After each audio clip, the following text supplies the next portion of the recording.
On a crisp autumn morning in Pine Hollow, Oregon, in October 2023, I was just a guy trying to fix up my old cabin, minding my own business, when Margaret Hensley, the self-appointed queen of the local HOA, came barreling down my gravel driveway in her gleaming Lexus, screaming like I'd just set fire to her manicured lawn.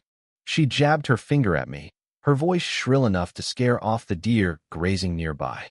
"Get out of here, you filthy squatter, or I'm calling the cops," she barked, her designer scarf flapping in the wind. All I'd done was hammer a few nails into my deck, but to her, I was some kind of vagrant defiling her precious community. I stood there, weathered work gloves on, my old army surplus jacket covered in sawdust, and thought, "Lady, you have no idea who you're messing with."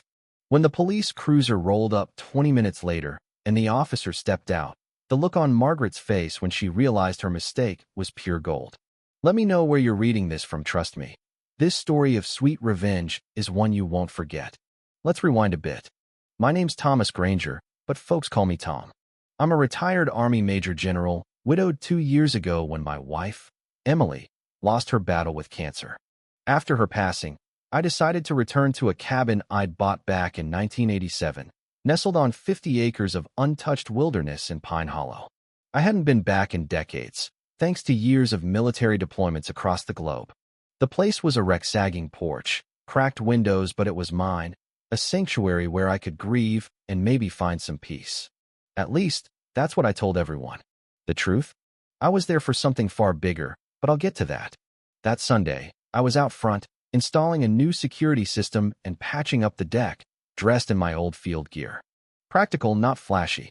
The cabin looked abandoned, which was exactly the vibe I wanted. When Margaret cruised by, her eyes narrowed behind those oversized sunglasses. She saw an old man in ratty clothes and assumed the worst. She stared for a good 30 seconds before speeding off. I kept working, pretending not to notice, but I had her in my sights the whole time. 20 minutes later, my phone buzzed. It was 911 dispatch. "Sir, we've had a complaint about suspicious activity at your property. An officer's on the way." I thanked them calmly and kept hammering. Phase 1 of my plan was already in motion. Sure enough, Margaret came roaring back, phone out, recording like she was filming a true crime documentary. "This homeless drifter's squatting in our community," she yelled into her live stream, ranting about property values and her 8-year reign over this quiet mountain road. I just nodded, tossing out polite, "Yes, ma'am," and "No, ma'am," responses that made her face turn redder with every word. What she didn't know was that my new security cameras were catching every second of her meltdown, building a case she'd never see coming. When Officer Daniel Carter pulled up, Margaret practically threw herself at him, pointing at me like I was a wanted felon. "Arrest him. He's trespassing," she screeched. Daniel, a former Marine with that sharp military bearing, looked skeptical. Instead of a vagrant, he saw an old guy with a toolbox and a stack of lumber. He approached me, all business. "Sir, I'm Officer Carter. Can you explain what's going on?" I set down my hammer, wiped my hands, and handed him my property deed, dated 1987. "Just fixing up my place, officer. Been mine since I was a young lieutenant." He studied the papers, then sized me up. "You serve, sir?" "Maybe first armored." I nodded. "Army, 30 years. His eyes lit up. "Rank, sir?" "Major General," I said quietly. Daniel snapped to attention, saluting crisply. "Major General, sir," he said, loud enough for Margaret's phone to catch every word. The silence that followed was deafening, broken only by the chirping birds and the flood of comments on her live stream. Karen just got owned. Her jaw dropped, and she fled in a cloud of dust, her ego in tatters. You'd think that would have been the end of it, but Margaret wasn't one to back down. 3 days later, I was sipping coffee on my porch when a sleek Audi struggled up my driveway, bottoming out on every rock.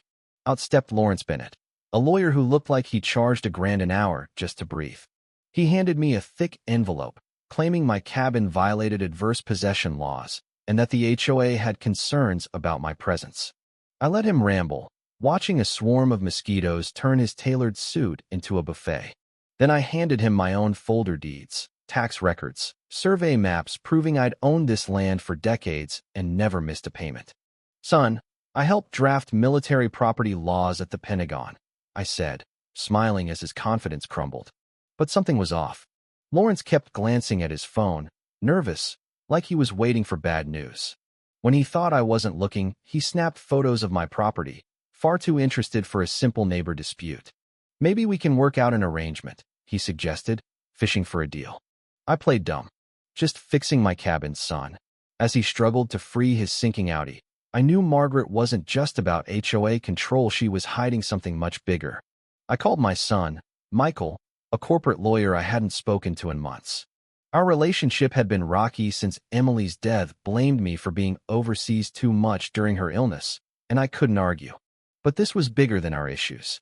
Mike, I need your help with something complicated, I said, sending him my files. He paused, then asked, "What kind of trouble are you in, Dad?" I looked out at the pines and grinned. The kind where doing the right thing gets messy. That Saturday, things got wild. A convoy of pickup trucks, American flags waving, rolled up to my cabin. Daniel, off-duty in jeans and a veteran's cap, led the charge. "Heard about your run-in with Margaret, General," he said, grinning. The boys wanted to pay their respects. Soon, my quiet retreat was a full-blown barbecue, with veterans swapping war stories over beers and burgers. From her mansion across the valley, Margaret watched through binoculars, her rage practically steaming through the trees. By noon, she stormed over, phone recording, demanding we shut down our military encampment. Before I could respond, my neighbor Ellen Harper, a retired librarian with a folder thicker than a phone book, stepped in. "Margaret, let's talk about your HOA finances," she said sweetly, pulling out bank statements and receipts. Margaret's face went white as Ellen laid out years of shady transactions, diverted funds, fake expenses, and land grabs disguised as community projects. Then Margaret's phone rang. On speaker, a panicked voice said, "The feds are closing in. We need to move the money now." She fumbled to silence it, but the damage was done. Everyone heard. Ellen's folder held a bombshell, a 1995 property transfer claiming my cabin was abandoned and sold to Pine Hollow Development LLC for pennies. Except I had tax receipts proving I'd never missed a payment and deployment records explaining my absence. This was no mistake, it was fraud. I called Daniel back, this time officially. "This is federal-level crime," he said, stunned. I pulled out my own dossier, months of research using old military contacts. "I've been investigating HOA fraud across 5 towns, Daniel. Over $900,000 stolen, 75 families targeted, and a web of corruption tied to the county assessor's office." His jaw dropped. "You're running an undercover op?" I smirked.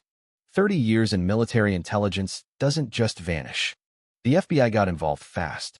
Agent Laura Bennett led the charge, and we built a case that made Margaret's threats look like child's play. But the real twist came when a black sedan started circling my property. I'd been tracking it for days, and on Sunday, I walked down with coffee and 2 cups. The driver, Ethan Hensley, stepped out, Margaret's son, an FBI agent in financial crimes. "I've been building a case against my mom for 8 months, he confessed, his voice breaking. He'd worn wires at family dinners, gathered evidence, and uncovered something horrific. Margaret had staged his father's car accident a decade ago to silence his whistleblowing, pocketing $600,000 in insurance money. Ethan handed me a sealed envelope, marked for after the trial. "This proves she killed my dad," he said, tears in his eyes. When Agent Laura brought Margaret to my cabin in cuffs for a confrontation, Ethan's presence broke her. "You betrayed your own family," she screamed, but Ethan stood firm. "You stole from veterans, Mom. You destroyed lives." In her rage, she spat. "Your father was weak. He got what he deserved." That confession sealed her fate. They found a box in her car, USB drives, bank records, a list of targeted veterans, including me. She'd been preying on the vulnerable, thinking they wouldn't fight back. Margaret's trial was a slaughter. She got 5 years and $900,000 in restitution. For more conspirators, including county officials, went down with her.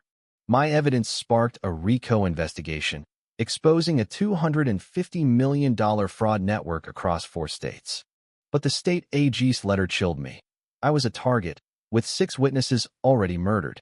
They offered witness protection, but I stayed to testify, under 24/7 guard. At a Memorial Day ceremony, a young veteran thanked me for saving her home. That made it all worth it. 6 months later, another letter arrived. The network you exposed is part of a national syndicate, it read. We need to discuss relocation. I called Michael, telling him to bring his passport. As I packed 2 bags, I wondered, who was funding this syndicate? And why did they know exactly when to vanish? What would you do if you uncovered a conspiracy this big? Would you risk everything to fight, or take the safe way out? Have you ever faced a bully like Margaret, thinking they're untouchable? Drop your thoughts below, hit that like button, and subscribe for more stories of justice served cold. Who's really pulling the strings here, and are they watching me now?